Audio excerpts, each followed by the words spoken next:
What if the woman playing a grandmother was younger than her own on-screen children? Or that the show nearly never existed because its star refused to make it for years? Mama's Family looked like a straightforward sitcom about a grumpy Southern matriarch and her dysfunctional household.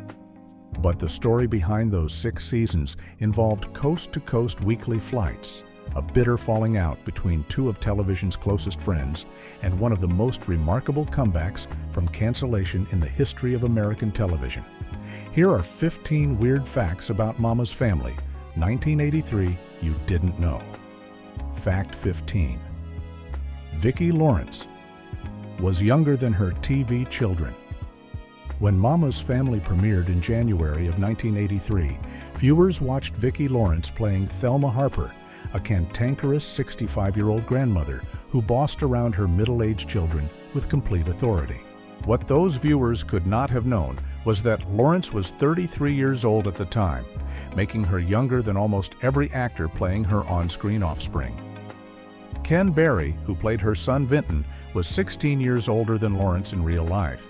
Carol Burnett, who guest starred as daughter Eunice, was also 16 years Lawrence's senior. Betty White, who played daughter Ellen Harper Jackson, was a full 27 years older than the woman portraying her mother. The elderly matriarch was young enough to be the actual daughter of her fictional children. The illusion worked entirely because of the transformation Lawrence underwent before each taping. Costume designer Bob Mackie provided the gray wig, thick padding, support hose, and floral house dresses. The makeup department added wrinkles, age spots, and the specific physical markers of a woman decades beyond Lawrence's actual age.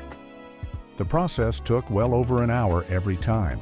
Among the weird facts about Mama's Family 1983, this age reversal had its roots in the Carol Burnett Show sketches from the mid-1970s, where the same dynamic existed and where audiences had equally little idea that the matriarch was younger than the children surrounding her. Lawrence later joked in interviews that by the time she actually reached the age Mama was supposed to be, she looked considerably younger than her character had been. That was the truest possible compliment to the work the makeup and costume departments had done for 6 seasons and more than 100 episodes. Before moving ahead, take a quick second to subscribe to the channel and stay tuned for the next story.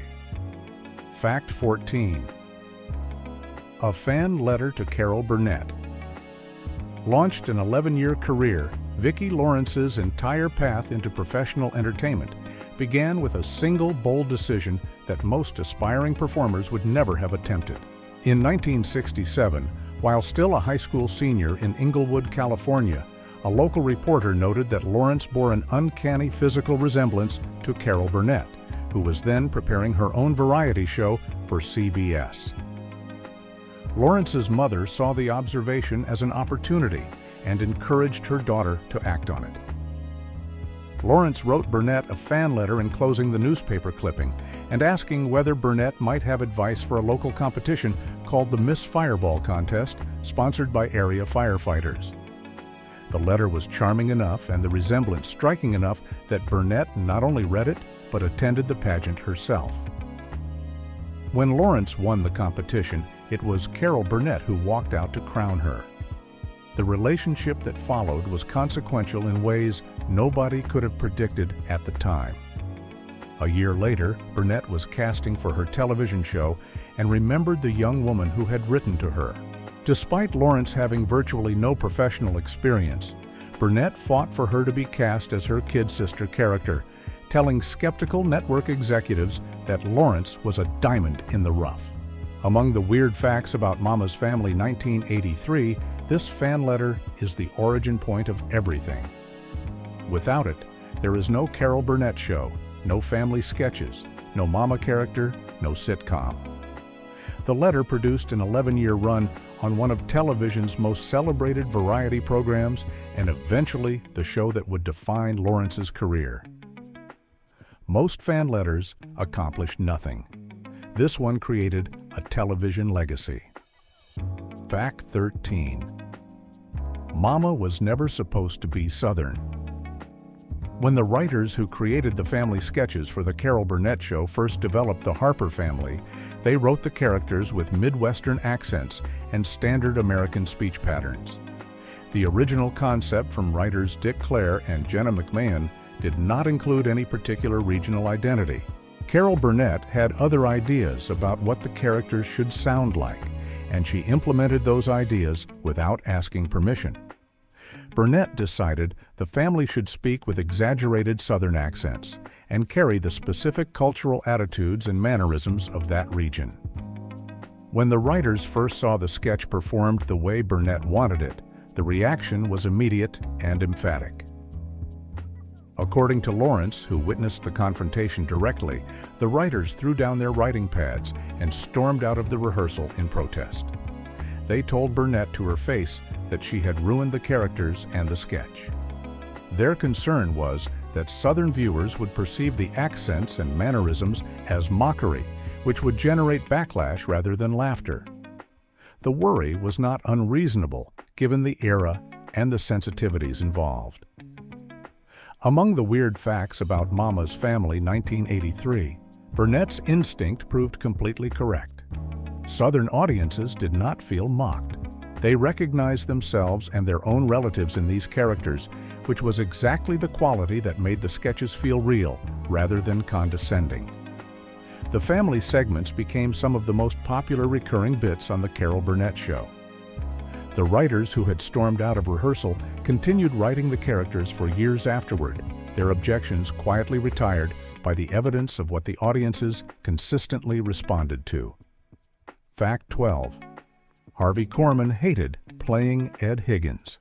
Harvey Corman won 4 Emmy Awards for his work on The Carol Burnett Show and was celebrated for his ability to inhabit wildly different characters across an enormous range of sketch comedy.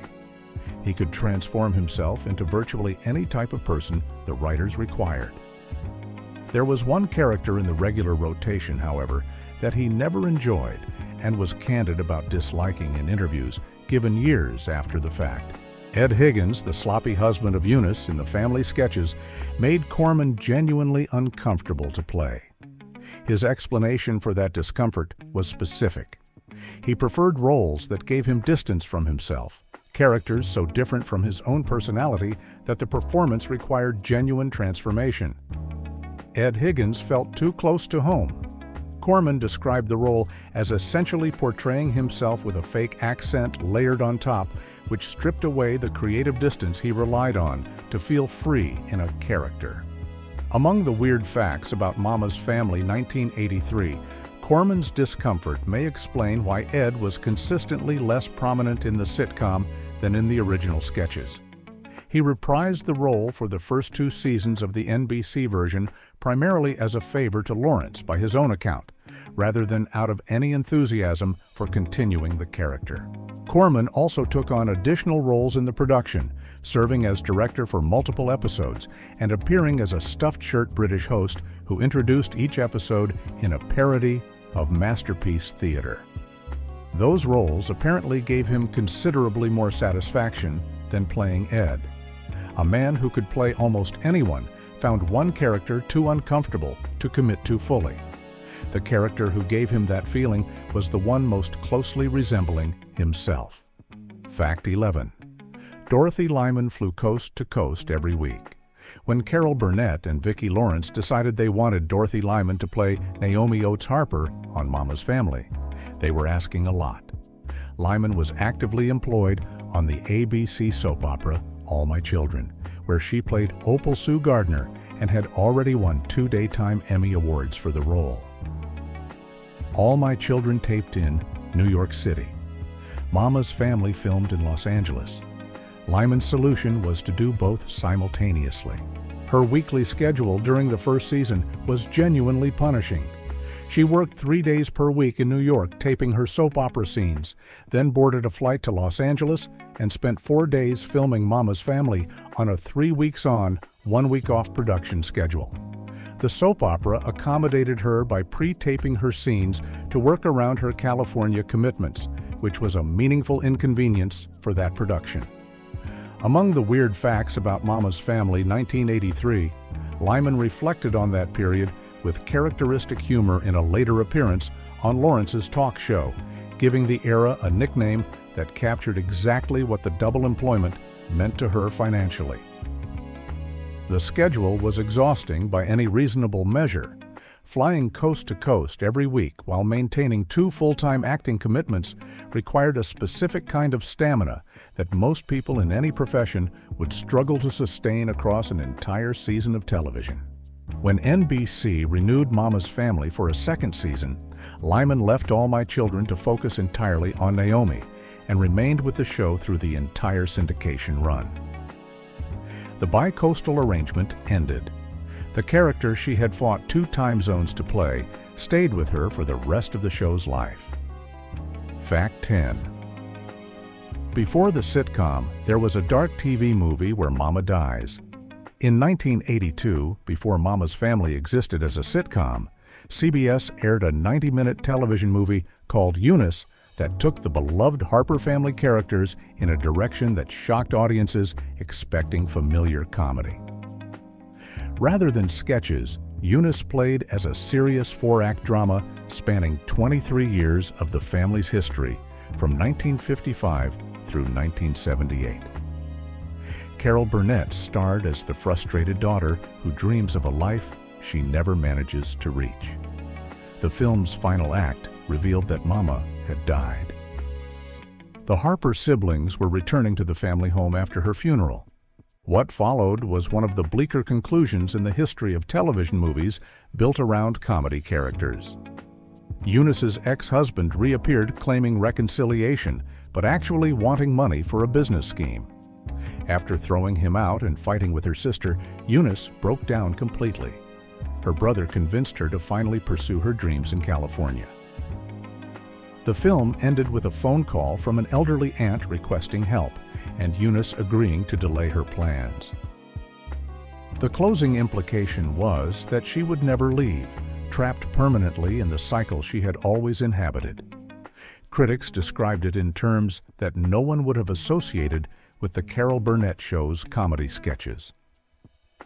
Among the weird facts about Mama's Family 1983, this dark film was the direct predecessor to the sitcom.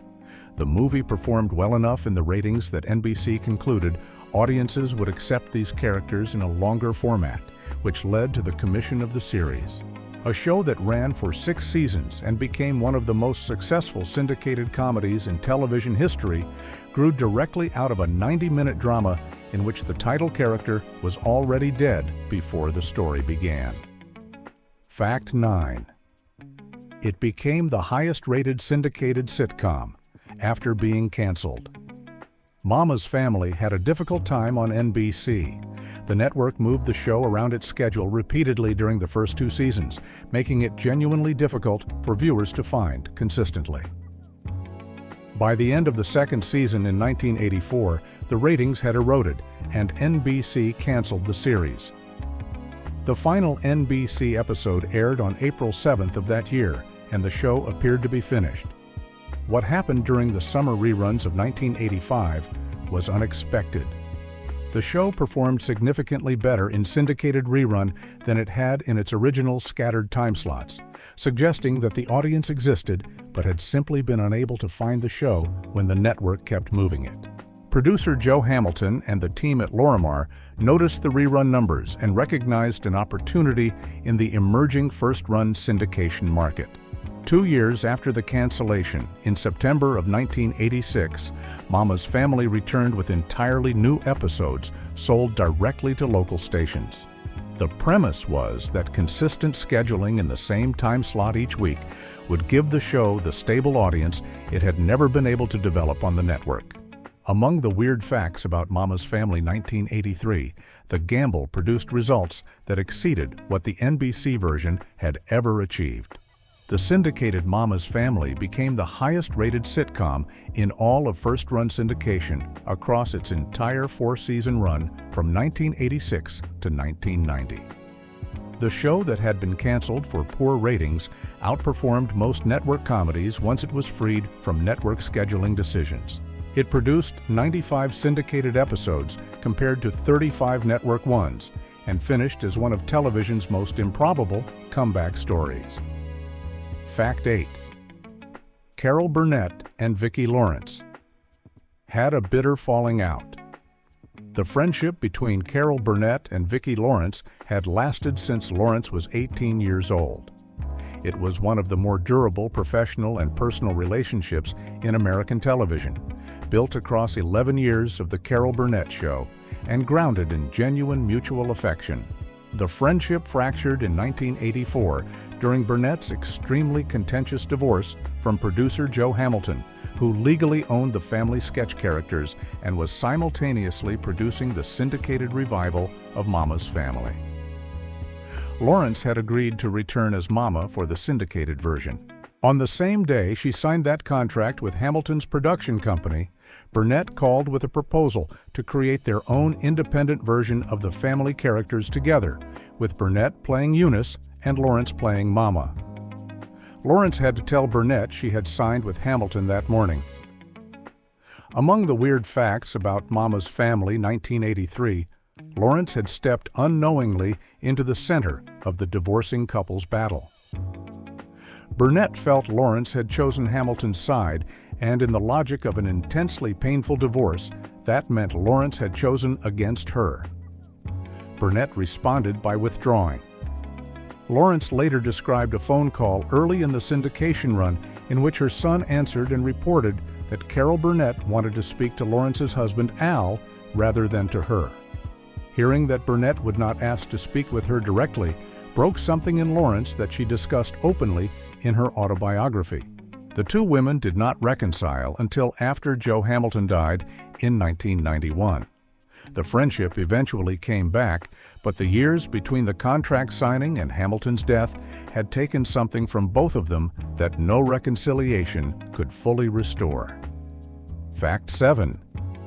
Bob Mackie won an Emmy for Mama's costume, creating the convincing illusion that a 33-year-old woman was actually a 65-year-old grandmother required a level of craft that went far beyond simply putting someone in a gray wig. Bob Mackie was already one of Hollywood's most celebrated costume designers, having won multiple Emmy Awards for his work on The Carol Burnett Show. The challenge he faced with Mama was sustained transformation across an entire series run rather than a one-time theatrical moment. Mackie designed every element of Mama's appearance from the foundation up. The gray wig was styled in an old-fashioned permanent wave, suggesting a woman who still visited the beauty parlor regularly, but had not updated her style since the 1940s. The house dresses were floral prints in muted, practical colors that communicated Thelma Harper's personality before she said a word. The padding gave Lawrence the matronly figure the character required. The support hose and sensible shoes completed the physical vocabulary of someone Mama's age.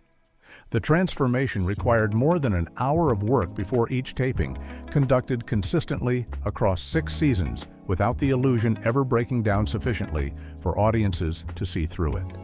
Among the weird facts about Mama's Family 1983, Mackie's work earned him a Primetime Emmy Award in 1984 for Outstanding Costume Design, specifically for the episode titled Mama's Birthday. He shared the award with Rhett Turner. The competition that year included the costume team from Dynasty, a show celebrated for its glamorous and expensive wardrobe. A woman in floral house dresses and support hose competed with primetime soap opera gowns and won. That outcome says more about the quality of the craft involved in Mama's costume than any description of the individual pieces could. Fact 6. Vicki Lawrence was 24 when she first played Mama. Most people who know the Mama character associate her with the 1983 sitcom, which means most people do not know that Lawrence had been playing the role for nearly a decade before the show premiered. The character first appeared in 1974 during the 7th season of The Carol Burnett Show in a one-time sketch called The Family. Lawrence was 24 years old when she first put on the gray wig and transformed herself into a woman 4 decades her senior. The original plan had been for Burnett to play the mother while Lawrence played Eunice, the frustrated daughter. Burnett reversed the assignment at the last minute, feeling she connected more strongly with the dramatic daughter character and believing Lawrence could carry the matriarch despite being barely out of college. The reversal required Bob Mackie to construct an aging transformation on extremely short notice, producing the look that would remain essentially consistent for the next 16 years. Among the weird facts about Mama's Family 1983, what was conceived as a one-time sketch became so popular with audiences that the Carol Burnett Show returned to the family segments repeatedly across 5 remaining seasons. Lawrence continued playing Mama through her late 20s and into her 30s on the variety show before the sitcom began. She later revived the character for a touring stage production called Vicki Lawrence and Mama, a 2-woman show she performed well into her 70s. The character she first played at 24 became a permanent part of her professional identity for the rest of her career. The math involved in that timeline is genuinely unusual. Lawrence inhabited Mama across more than 4 decades, growing from a 24-year-old performing age makeup into a woman who eventually reached the age she had been pretending to be since the beginning. Fact 5. Vicki Lawrence refused to make the show for years. The path from the Carol Burnett Show family sketches to Mama's Family as a weekly sitcom was not straightforward because the person who would have to carry the series did not want to make it. During the 9th season of the Carol Burnett Show, producer Joe Hamilton approached Lawrence about spinning the Mama character into her own series. Lawrence turned him down. Her reasoning was practical and specific. She did not want to spend her late 20s and 30s wearing a fat suit and age makeup every week for what could become years of production. She was around 26 at the time of the initial conversation, and the prospect of committing that much of her life to a character transformation of that scale was genuinely unappealing. She also doubted whether Mama worked without Harvey Corman and Carol Burnett as regular presences beside her. Those 2 performers had been her safety net on the variety show, and the idea of carrying an entire series without them seemed like a different kind of challenge than anything she had previously attempted. Among the weird facts about Mama's Family 1983, both Burnett and Corman tried to change her mind, telling her it was her moment and that she had learned enough from them to make it work independently. Lawrence remained unconvinced and continued declining for several years. The 1982 television movie Eunice eventually shifted her position. The film earned strong ratings and an Emmy nomination for Lawrence, demonstrating that audiences would accept these characters in a longer format. With continued encouragement from Burnett and Corman, she finally agreed. Her initial refusal had nearly prevented one of television's most successful syndication stories from ever beginning. Fact 4. Ken Barry played 2 completely different brothers. Ken Barry appeared in both the 1982 television movie Eunice and the 1983 sitcom Mama's Family.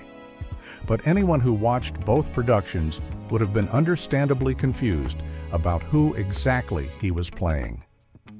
In the movie, he portrayed Philip Harper, the cultured and successful brother who escaped the family's dysfunction, moved to New York and then Los Angeles, and became an acclaimed novelist and screenwriter. Philip was the Harper sibling who actually achieved his ambitions, providing a contrast to Eunice's permanent stagnation. When the sitcom premiered months later, Barry appeared as Vinton Harper, a completely different character. Vinton was Mama's bumbling, good-natured son who worked as a locksmith and struggled with the most basic aspects of managing his own life. The characters shared a last name and an actor, and nothing else. Among the weird facts about Mama's Family 1983, this happened because the creators essentially rebooted the family universe when transitioning from the television movie to the ongoing series. The movie had maintained closer fidelity to the original Carol Burnett Show sketches, which featured multiple brothers played by various guest performers. The sitcom needed a simpler core household with characters present in every episode rather than relatives who visited occasionally. Vinton was created to fill that structural need. Barry brought the same gift for playing lovable and slightly confused characters that he had demonstrated on F Troop and Mayberry RFD years earlier, producing a performance entirely distinct from the intellectual Philip he had played in the same franchise just months before. The same actor played two brothers who shared nothing but a surname, and almost nobody watching either production appears to have registered the continuity as a problem worth investigating. Fact 3. The house layout changed constantly and nobody tracked it. Over 6 seasons, the physical geography of Thelma Harper's house became one of the more bewildering continuity puzzles in sitcom history. The confusion centered specifically on the bedrooms, which seemed to multiply, shrink, change location, and shift in purpose from episode to episode, depending entirely on what the script required that week. Early episodes established that the house had 3 upstairs bedrooms for Mama, Aunt Fran, and Sonia, with Buzz claiming the attic and Vinton occupying the basement. Later episodes contradicted this arrangement by having characters describe the attic as Buzz's bedroom in one story and as a storage space in another. An episode that required Mama to clean out the attic could not be easily reconciled with episodes where someone was supposed to be sleeping there. When characters left the show, the vacated rooms did not logically become available to the remaining family members who had been complaining about their arrangements for multiple seasons. Vinton and Naomi remained in the basement, expressing dissatisfaction about it, while multiple upstairs rooms that should have been empty were never offered to them. Among the weird facts about Mama's Family, 1983, dedicated fans have attempted to construct a coherent floor plan from the available episode evidence and found the effort impossible. The contradictions are not minor variations that can be explained away by selective interpretation. They are direct conflicts between what different episodes state explicitly. The writers were not tracking the established geography of the house they were writing about. They placed characters wherever the story needed them that week and moved on. The result is one of the more thoroughly unmappable fictional residences in American sitcom history. Fact 2. Vicki Lawrence appeared out of costume in a blink and miss it cameo. The episode Rashomon Mama, which aired on November 3, 1983, was structured as a parody of the classic Japanese film in which the same event is recounted from multiple different perspectives. Mama gets struck in the head by a pot in the kitchen, and the family ends up in the emergency room, with Naomi, Ellen, and Eunice each providing their own version of what happened. Because the episode relied heavily on flashback sequences showing Mama in the kitchen, the character barely appeared in the present-day hospital scenes. Viewers who watched very carefully during those hospital sequences might have noticed a nurse in standard medical scrubs walking briefly through the background at the beginning of the episode. That nurse was Vicki Lawrence. She appeared without the gray wig, without the padding, without any age makeup, looking entirely like her actual 34-year-old self. The cameo lasted only a moment and was designed to be invisible to casual viewing. Among the weird facts about Mama's Family 1983, Lawrence apparently did it simply for the amusement of having been there in plain sight without being recognized. The practical benefit was real as well. An episode where Mama barely appeared still required Lawrence's time, and sitting in the makeup chair for hours to become Mama for a minimal appearance was an inefficient use of that time. Lawrence later named Rashomon Mama among her favorite early episodes, citing the strength of the ensemble cast and the creative structure of the multiple perspective format. Carol Burnett, Betty White, and Dorothy Lyman all appeared, each getting their own version of the kitchen scene to play. The show's star walked through the hospital background without her character's disguise, in plain view of the camera, and virtually nobody watching at home caught it. Fact 1. The show ended because Vicki Lawrence chose to leave. When Mama's Family aired its final episode on February 24, 1990, the cancellation did not come from the network, from declining ratings, or from advertiser pressure. The syndicated version had been the highest-rated first-run syndicated sitcom throughout its entire 4-season run. Local stations airing the show were satisfied with its performance. The production company wanted to continue making episodes. The show ended because Vicki Lawrence decided it was time to stop. By the final episode, Lawrence had been playing the mama character in some format since 1974. That was 16 years of inhabiting the same person across 2 different television series, a major television movie, and more than 130 individual episodes. She was approaching her 41st birthday. She had spent the majority of her professional life to that point in a gray wig and padding. She was finished. Among the weird facts about Mama's Family 1983, the show's ending by the star's own choice rather than by external cancellation is the most fundamentally unusual thing about its conclusion. Most television series end because someone outside the production decides they should. This one ended because the person at the center of it decided she wanted to leave while it was still working. Lawrence departed on good terms with the production and later revived Mama for a touring stage show and various television appearances. But the weekly series commitment was done, and without her, there was no show to continue. The decision to walk away, while the ratings were still strong, preserved something about the show's legacy that a gradual decline would have eroded. Mama's Family ended as a success story, which is not the outcome that most television shows that start as network failures eventually reach. Mama's Family spent 6 seasons being exactly what it was without apologizing for any part of it, and that consistency turned a canceled network sitcom into one of the most successful syndication runs of the 1980s. Which of these facts surprised you most? Tell us in the comments below. And if you want more stories like this, subscribe to the channel and hit the notification bell so you never miss one.